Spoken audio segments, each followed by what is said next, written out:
Yeah. Yep. So apparently, a man who strangled a cop was shot because he's black. At least that's what they're telling us. Folks, this is The Brink.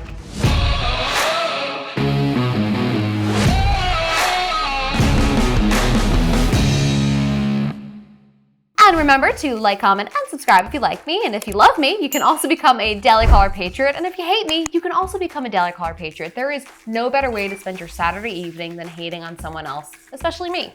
And I know we're in a different location, folks. I am traveling. We will be back in our studio tomorrow, but thanks for hanging along. So I'm not sure how many of you have heard of Leonard Cure, but he was shot by a police officer after he spent 16 years wrongfully imprisoned. But have a listen to what Black Lives Matter attorney Ben Crump had to say. Absolutely do not believe if he was a white citizen, he would have been killed for a traffic stop. We don't believe, we know.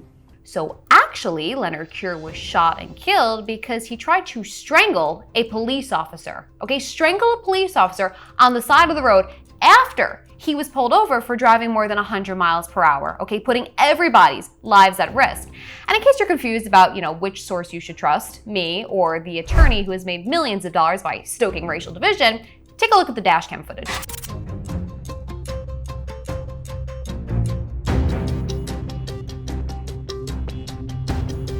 Your back, yes, you're going to jail. Hands behind your back. Put your hands behind your back.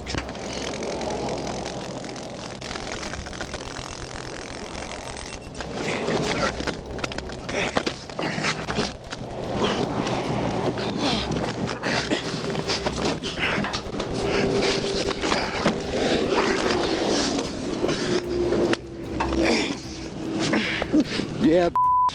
Yep. So Ben Crump is notorious for race baiting. I mean, he is the poster child of racial division if you think back to 2020, right? And he's doing a pretty good job at it because you have these anti-police, far leftist activists who are dishonestly attacking this deputy and slandering him as a racist and a bad guy, all because he shot someone that was trying to strangle him, right? They want to distort the facts of the case, and by distort, sometimes that means just leaving them out, okay? So the Southern Poverty Law Center, they put a statement out basically insinuating that Cure was shot at a traffic stop because he was black. Not because he, again, tried to strangle a police officer, just because of the color of his skin. The ACLU of Florida, they said that he got his life, quote, snatched by a cop because policing is apparently, quote, rooted in slavery and rotten to the core. You know what's rotten to the core?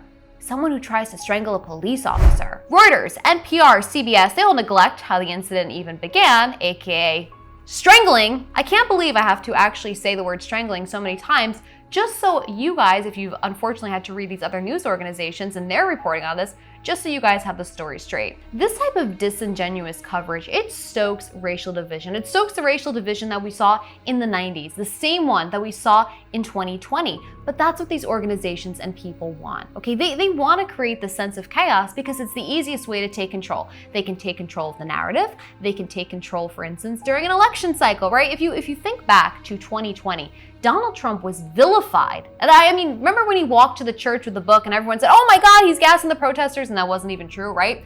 They vilified him for calling for law and order. They tried to convince voters, well, if you vote that Democrat, this won't happen, or there'll be a different outcome. And they did a good job of it, right? Joe Biden, he won in 2020. So unfortunately, folks, look, any loss of life is tragic and it's sad.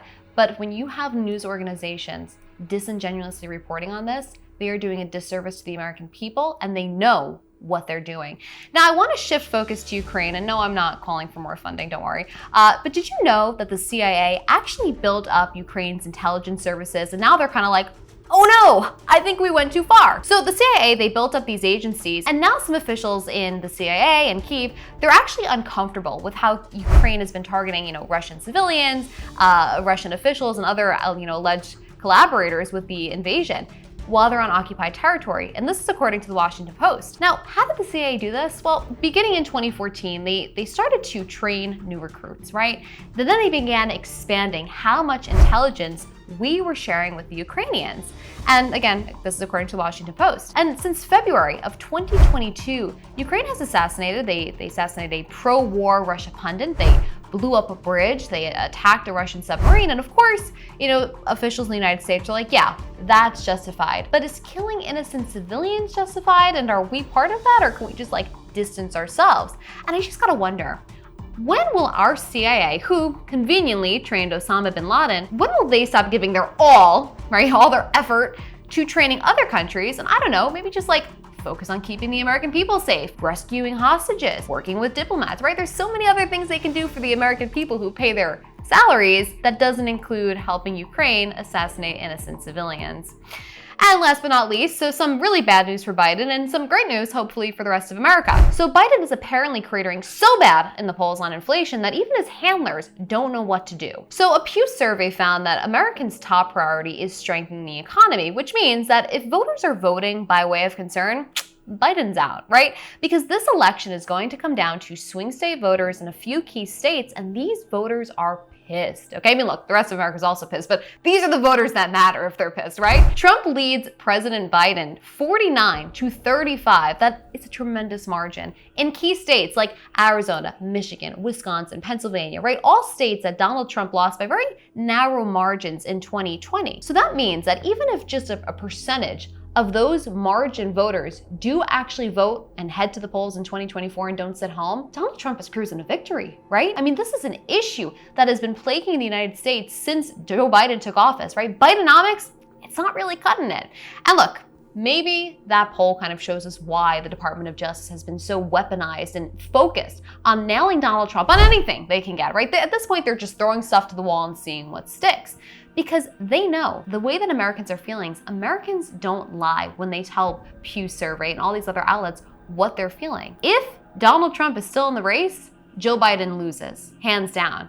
If Donald Trump is out of the race, who's to say what's to happen? So next time you're out there, buying a $5 bag of bread, or you're spending, $10 on eggs, whatever it may be at this point, just remember that you have to do it so that the deep state can make sure that Biden wins, so we get another 4 years of this. Folks, we'll have more for you on The Brink tomorrow.